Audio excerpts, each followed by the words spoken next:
Magandang araw po sa inyong lahat. Magandang araw. Yan, kamusta na? Kamusta na yung ang mga sumusuporta sa buong PDP laban. Yan.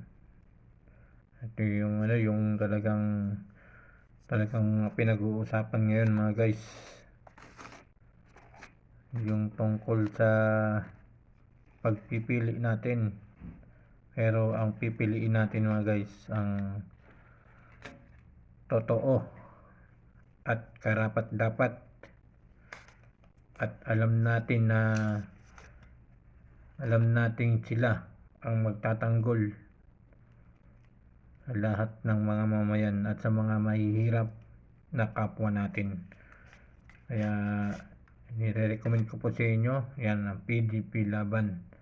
Yan, supportahan po natin yan mga guys. Pagkat talagang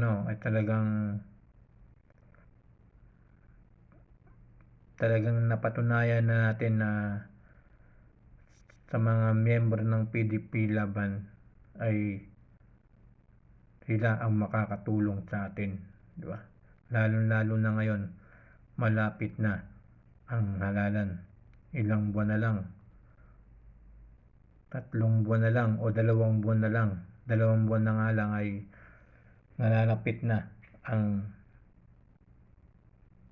halalan. Kailangan mag-isip-isip na po tayo mga guys. Wag po tayong magpapadala sa mga mababangong salita, di ba? Wag po tayong magpapadala sa mga kindat o mga mabulaklak na salita ng mga tumatakbo ngayong halalan, di ba?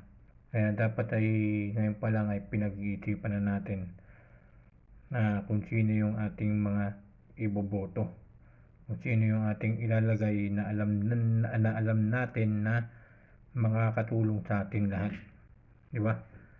Kaya vote straight po tayo sa PDP laban.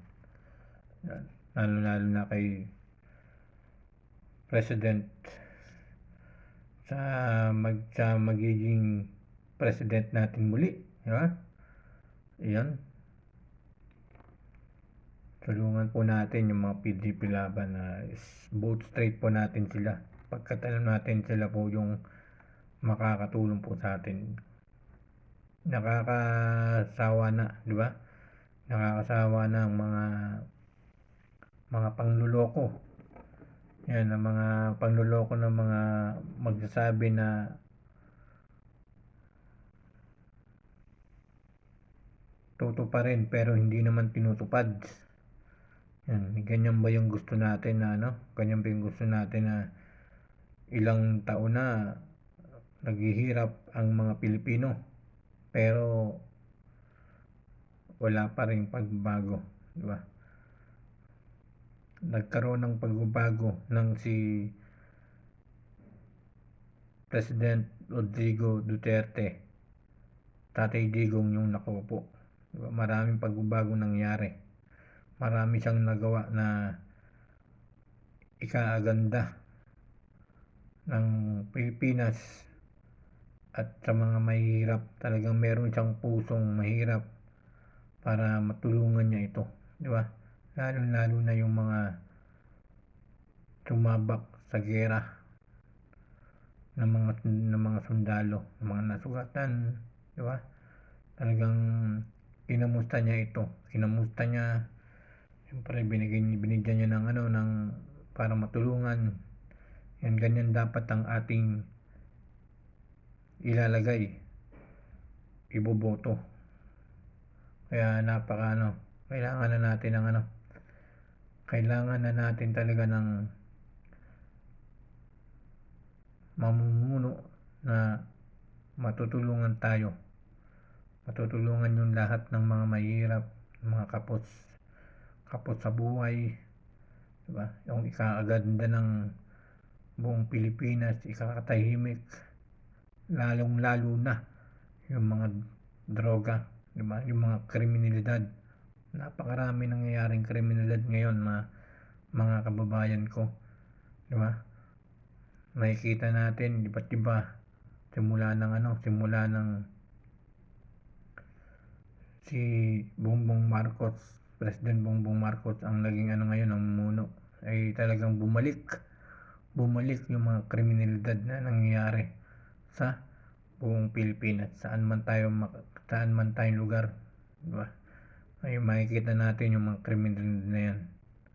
Kaya pumili po tayo ng karapat-dapat, yan, katulad ni Vice President Sara Duterte, di ba? Katulad ni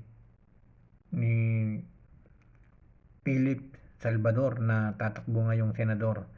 Yan, suportahan po natin yan, mga kababayan ko.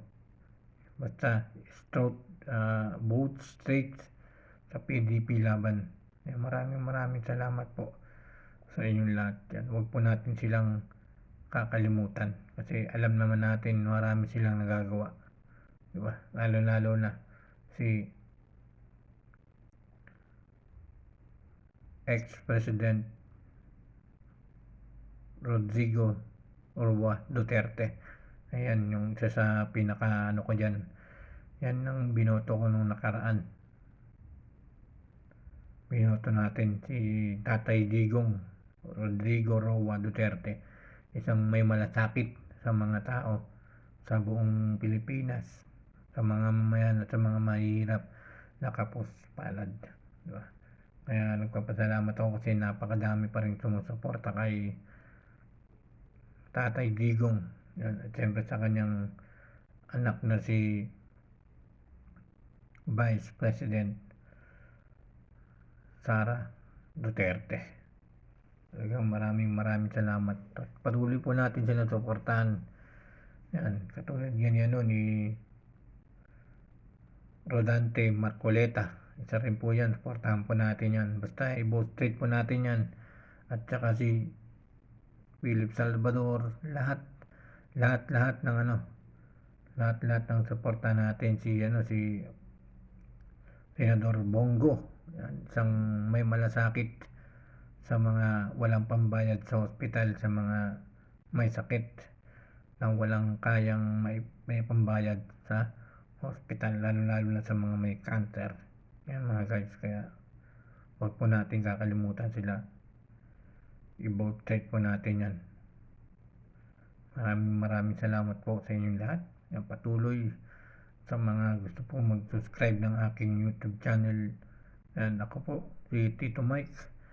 Yan, pakisuportahan po niyo mga guys. Maraming salamat po. At patuloy po tayo manalangin sa darating na Mayo, sa halalan ay maging malinis sana ang halalan na Mayo. Siyempre, panalangin natin na manalo ang PDP laban. Vote straight po. Maraming salamat po sa inyong lahat, sapagkat tayo mga mamayan ang boses ng buong Pilipinas, na sa ikakaganda nito tayo ang may karapatan kung sino yung dapat natin ilagay na nagmumula sa ating mga puso. Kaya PDP, vote straight po tayo mga guys, para sa ikakaganda ng ating Pilipinas at ikakabago ng buong Pilipinas kapag bumalik uli ang pamilyang Duterte sa halalan na ito.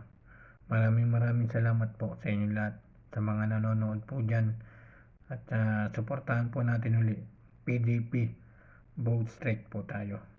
Maraming salamat po sa inyong lahat.